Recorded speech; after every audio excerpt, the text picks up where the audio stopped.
Welcome to the Ricky Matthews Show. Hope you're having a great day from the Citizens Bank studio. We're celebrating so much of what makes Mississippi so great. We're going to come to Jeff Duncan in just a second. I want to share one of my favorite quotes from Steve Jobs. I was a big student, still are. I still am a big student of Steve Jobs. But he once said this: "Your work is going to fill a large part of your life. And the only way to be truly satisfied is to do what you believe is great. And the only way to do great work is to love what you do. If you haven't found it yet, keep looking, don't settle." I think that's a great quote. And, that's kind of define my life. I love doing this show, for a matter of fact. In retirement, I wouldn't be here if I didn't love it, because there are other things I could be doing. That is for sure. And somebody who loves his work, and you can tell it from all that he's up to, especially most recently, the Steve Gleason book is out now that Jeff partnered with Steve to write. What an incredible book it is, and the feedback's been unbelievable. We're going to chat about that a little bit. But here's Jeff Duncan from NOLA.com and the Times-Picayune. Jeff, how you doing, buddy? Doing great, Ricky. It's an unbelievable time to be alive in New Orleans. We got Jazz Fest. We're just off incredible Zurich Classic and the NFL Draft. So it's been a really fun couple weeks. The weather's beautiful. Hard to be in a down mood right now. And the book is out, and the buzz is incredible. We'll come back to that in just a second. In fact, we're going to spend a little bit of time talking about the book and things like Hugh Jackman support, and I mean the massive support's been unbelievable. It'd be interesting to watch this journey as you and Steve and the rest of the folks who are aligned with Steve go on that journey with him. Hey, listen, let's chat about the Zurich Classic real quick. Man, I saw where the numbers were absolutely incredible. People really enjoy, first of all, watching that format. For Rory to come out on top, that was something to watch. You followed them around. You've written about it. They had dinner one night and had a $4,000 bottle of wine. It's just there's so much anecdotal stuff to talk about surrounding the Zurich Classic, not just to mention the actual competition itself. But it was a real success this year, wasn't it? Yeah, and I got to tell you, Ricky, look, I knew when they got Rory McIlroy, that's the first time he's ever played in the Zurich. He's the number 2 golfer in the world, obviously one of the most successful golfers of all time. I knew it was a big deal, but I have to be honest with you, I didn't know he was that popular, that he would have that kind of effect. I mean, I knew right away the first day, Thursday, first round, I went out to follow his group. And usually Thursday is a very kind of quiet day. The crowds aren't as big. People are working. They're planning to get out to the tournament over the weekend. But I'm telling you, Ricky, that first day, the galleries were massive for a Thursday. And then on Friday, they were even bigger, unprecedented from my anecdotal experience. And this is 15 years now I've covered the tournament. So I knew the weekend was just going to be off the charts. And it was. It surprised me just how popular he is and how big the Zurich has gotten. I think it goes beyond just Rory and Shane Lowry, but the tournament's done a really good job of making it an event. And I say that to any of your viewers or listeners out there. You don't have to necessarily be into golf to enjoy the Zurich Classic. I mean, they have great food. There's entertainment out there. They've turned it into an event, which is what New Orleanians, people in the South, like. You don't have to be, hardcore golf fanatic to really enjoy your experience out there. And I think people are finding that out. They can come into town, maybe go to Jazz Fest one day, go out to the Zurich. A lot of people I know do both. They get up early and go to the early rounds of the tournament and then get out to Jazz Fest after, or vice versa. So it was off the charts. Attendance, record numbers of concession and suite sales, and the TV ratings were up, I think, 26% from a year ago. So all around, just a huge success. You know, what's interesting, just speaking of the tournament itself, watching Lowry and Rory come back the way they did, it was just something you just felt the momentum all day long, and then for there to be sort of, you had to go in these extra innings. Right. How would you like to have to go in the extra holes with someone like Rory, because he would be in your head. I don't know how you cannot have him in your head, because it's being such a head game.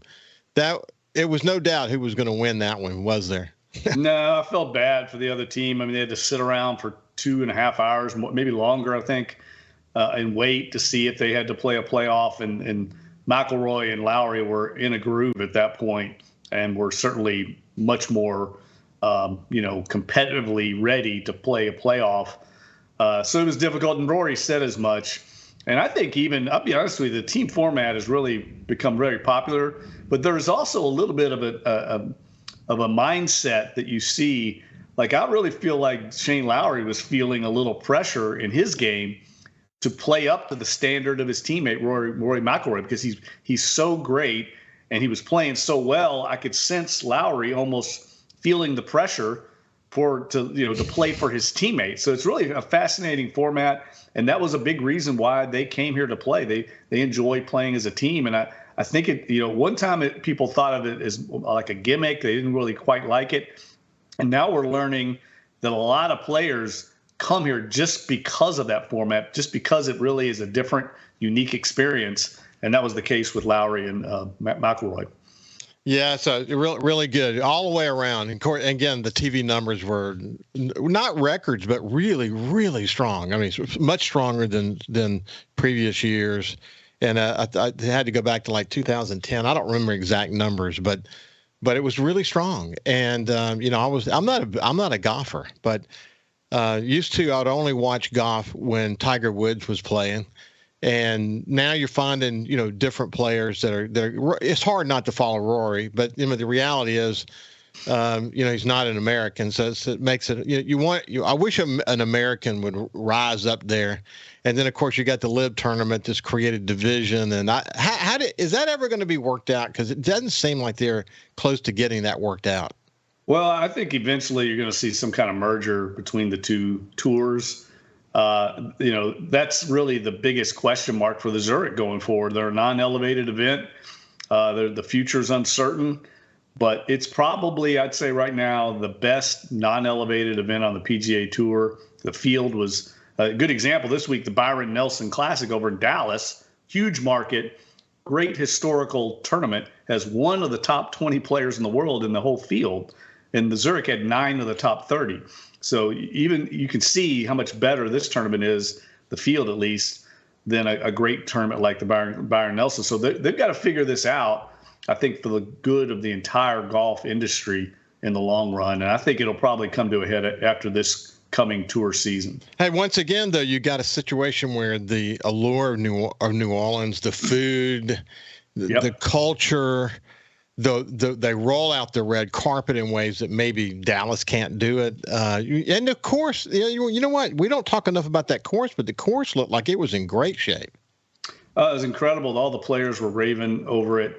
And you're right about the nightlife, the entertainment, the food. That is a big part of why the players like to come here. I think what it is, Ricky, is there's a grind when you're an individual, when playing these individual tournaments, mentally, physically. It wears on players. And so to get a chance to kind of come here, you're still competing. I mean, the guys that won over $1.2 million each. So there's a lot of money involved. But it's a little different. It's a little more laid back. You got a teammate. You can play with a friend. You can go out. The tournament does a great job in player services of arranging with these restaurants to keep tables open for these PGA golfers. It's just a really cool setup. And you're right, the culture plays a big part in why this field is so strong.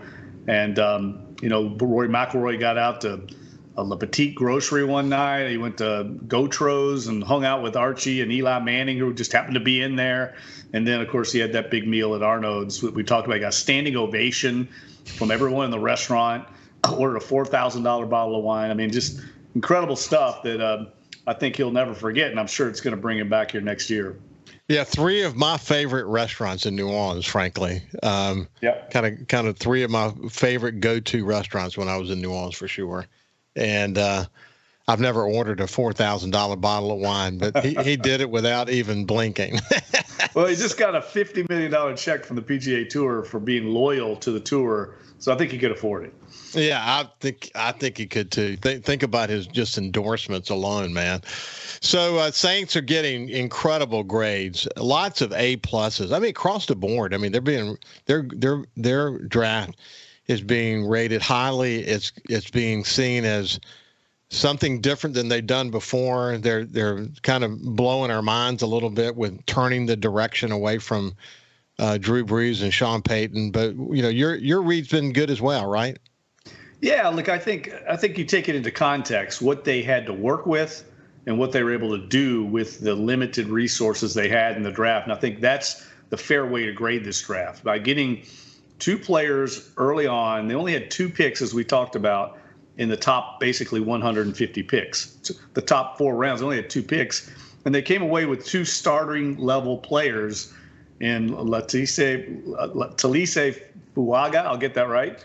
The big offensive tackle that we all knew they were going to take a tackle. It was really just going to be whoever was there for them. I don't think they had targeted any one player. I think they were going to be happy. Dennis Allen said as much. Any of these 3 we had graded about the same. So they get the tackle, which was the must need they had to address in the first round. And then they come back and get a cornerback, Kool-Aid McKinstry. What a great name, by the way. In the second round, a player at a premium position. You can never have too many great cornerbacks. And it really allows them, I think, some flexibility now on the back end with some depth there. And a guy, you probably won't see the field early this year, but if they have injuries there, which they usually have, you got a starting quality player there. That's the key to the draft. I think after that, they took some swings. I know it's sexy to talk about the quarterback they got in the round 5, but they took some swings at some players that have some redeeming traits that could translate into making the roster down the road. But I think those top 2 picks were huge. We'll pick it up there on the other side. This is Jeff Duncan from NOLA.com at the Times-Picayune. We'll see you after this break. Welcome back to the Ricky Matthews Show from the Citizens Bank Studio. I have Jeff Duncan from NOLA.com and the Times-Picayune. We were talking about the Saints draft when we went to break. They've got a right tackle now that could probably play anywhere. And you look at his stats, man. Did he ever, in 70-something snaps, he didn't give up a sack? Am I remembering that right? Yeah, that's correct, yes. Good Lord. And he's a beast with an attitude. Right. So, I think that's the thing they like about him is he's kind of a tone setter. We talked to him after the draft. He's a mature guy, comes from a big family in Hawaii, Samoan descent, really, really an engaging personality. And I think he fit exactly what the Saints needed, a plug-and-play guy there. So now they've got some insurance in case Ryan Ramczyk and his chronic knee condition doesn't cooperate, if you will, and he either has to retire or has to take breaks during the season. But I really think Fuaga is going to plug in somewhere, whether it's left tackle, right tackle, guard. I mean, he's just too good. You play your best 5. I think some of that's overrated where you play. I mean, remember last year, no one thought Andres Pete would step into left tackle and be fine. He was just fine at left tackle. Hadn't played there in years. So I think you just get your best 5 up there, and he'll be one of them. Yeah, I think you're right. Speaking of engaging personalities, Kool-Aid, what a great story he is coming out of Alabama. But man, again, this guy is a shutdown corner. And that's why they traded up for him, Ricky. I remember I'd written, boy, they need to trade down in round 2. Well, it depended on the circumstances. And in that circumstance, they had a player graded up in their top 25 in the entire draft. And all of a sudden, there he is on the board still in the 40s. So it makes sense to go get a player like that. The Saints, for better or worse, are beholden to their process. And their draft process is they're taking the best player. And that's what happened in round 5 with the quarterback. I think if it would have been a center, a safety, a linebacker, it doesn't matter what position it was. If you had somebody graded as high as they had Spencer Rattler and you're in the 5th round, you're going to take him just because that's how you graded him. You're taking the best player, whether you need a quarterback or that position or not. Same thing at corner. I mean, they're stacked at corner. But this does give them flexibility, as I pointed out. If they want to trade Marshawn Lattimore, they can now do it because they've got 3 really solid, what you would expect to be starting level corners in addition to Lattimore. Yeah. And he's got a huge contract. and he's probably not going to be around after this season anyway. So I could see that happening maybe close to training camp if they go that direction. And then Spencer Rattler, I followed him closely after, I guess it was the quarterbacks or whatever the documentary series was. And, of course, he had this fall from grace. And then he goes to South Carolina. I actually watched a couple of games there. He had good games. But then, when I heard his name, I'm thinking, why would they be drafting damaged goods? But the more I dove into this, the story of redemption around him is a pretty good story. And you think about his statistics were extremely good at South Carolina, especially given he had a decimated offensive line and still delivered those numbers. And, of course, they did the assessment of him. He got the MVP at the Senior Bowl. They did the assessment of him. They've met with him. They like what they see in his head. They say that he can make every single pass, that his arm is incredible. This guy could be the heir apparent. Yeah, I mean, we'll see. Obviously, there's some concern he wouldn't have lasted to the 5th round, but that's the kind of player you take a roll of the dice on in the 5th round. They had him probably, I don't know what their grade was, but I'm sure it was up around the 2nd round, and he was sticking out like a sore thumb on the board. So they're going to take a roll of the dice with Spencer Rattler. He was the number 1 overall prospect in the country at one time. So he obviously has talent. Went to Oklahoma, ended up losing his job to Caleb Williams, who was the number 1 overall pick in the draft. So you can certainly see how that could happen. And yes, he resurrected his career. I talked to Archie Manning about him the other day. He's been a counselor down at the Manning Passing Academy, and Archie had nothing but great things to say about him. So I'm really eager to see him. I think it's certainly a worthwhile gamble, and we'll see how he progresses. But, the Saints don't have much experience behind Derek Carr right now. With Jake Haener, last year's 4th round pick, you got Spencer Rattler and Kellen Mond. I mean, they don't have a lot of experience there. So Derek Carr needs to stay healthy. Yeah, it's going to be interesting. And then you've got a couple of pickups that they did, non-drafted free agents that could play into this, into the roster, couldn't they? Yeah, well, every year they find 1 or 2 of these gems. That's really the strength of Jeff Ireland and that college scouting staff. And they really find players, Ricky, that fit what the Saints do. I say that a lot. They find players that fit their systems. So other teams might not value them as much as the Saints do, and the Saints don't value other players as much as some of these other teams do. It's all about getting the right fit. In this undrafted free agent class, including this tight end from Colorado State, I think he's got a great chance to make the roster. They've got a kicker that they brought in from it was before the draft, but brought in from Ireland. I think is going to challenge Blake Grupe. There's going to be some good competition this year at camp with some of these young guys. Yeah, I bet we will definitely have a change at punter. That's what I'm thinking. Could be, yes. I could see that. Lou Hedley's going to have a challenge, and they brought these guys in for a reason, right? Yeah. They want competition, so it'll play out in camp and in this spring. Well, listen, let's switch gears. The buzz around the Steve Gleason book is incredible. For anyone who's on X, it'd be almost impossible that you hadn't seen something pop up in your feed about this book. But man, is that good to see. And it's good to finally get that thing out there, isn't it? Yeah, look, I got a copy of it here. Let me do a shameless plug here. Yeah. It finally came out. We've got our author's copies in. Hopefully we get over to the Gulf Coast soon for a signing. I know we're going to be at the Mississippi Book Festival. That announcement should come out this week. That'll be in September.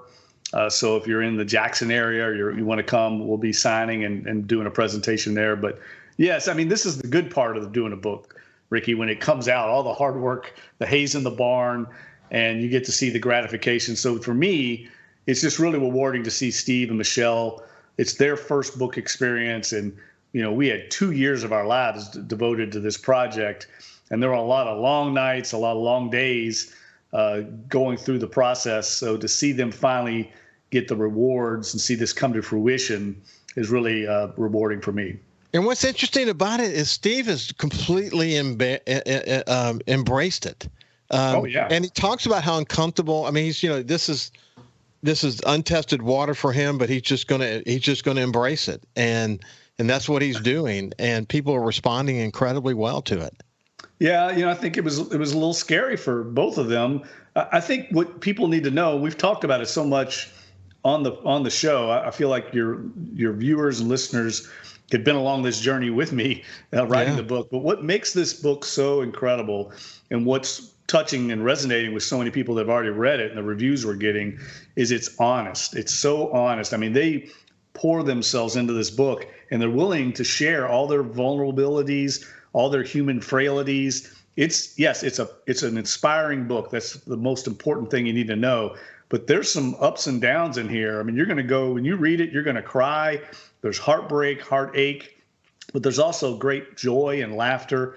But it's the real truth of what Steve's journey has been about, and including some very, very candid things and conversations along the lines of his relationship with Michelle that saw them get through it. So you don't have to be a football fan or an ALS patient or someone that's a caregiver to get something out of this book. There's life lessons there that I think will touch anybody that gets a hold of it.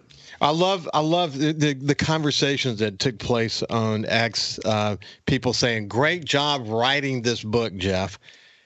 But man, you were quick to point out Steve was heavily engaged in this book. I mean, we know readers. I mean, listeners of this show know that because you were sharing that journey and that give and take and that back and forth between you. It was a true partnership. But he led the day on this thing. For anyone who thinks that you just wrote this for him, they don't get the process, do they? That's not Steve Gleason. Not in his DNA, man. He's wired like no one I've ever been around. I tell people all the time, I mean, his sheer will is extraordinary. And when I say that, I mean, he's a force of nature. When he puts his mind to something, nothing will stop him. And I know that sounds cliche, but I've seen it. There's a reason he played 8 years in the NFL as an undrafted free agent, was a team captain, a Pro Bowl alternate. And there's a reason he was able to write this incredible book without being able to type maybe 5 to 10 words a minute. He exhausted himself in this mission. Just watching him do it was incredible for me. So to see it now finally come out and see the early reviews that have been just off the charts, it's been great. Hey, listen, when you do a book signing here in coastal Mississippi, give us an advance warning, and the multiple stations that are part of SuperTalk Mississippi Media will help bring attention to it. So let us help you with that. And we might want to reach back out, for example, to Island View and see if they might be willing to do something like they did with when you had your book on Peyton and Bree. So let's coordinate that and see if we can put all that together. Yeah, we'd love to do it. Love to get over. We're definitely planning on getting over the Gulf Coast. Yeah, just a matter of when. Okay, that sounds good, man. I'll go ahead and reach out to my friend Rick Carter and let him know that this might be a conversation we want to have. But listen, take care, my friend. Have a great day, and we'll see you next week. All right, thanks, Ricky. Everybody have a great weekend. You bet. When we come back, JT Mitchell from SuperTalk Mississippi News is going to be joining us.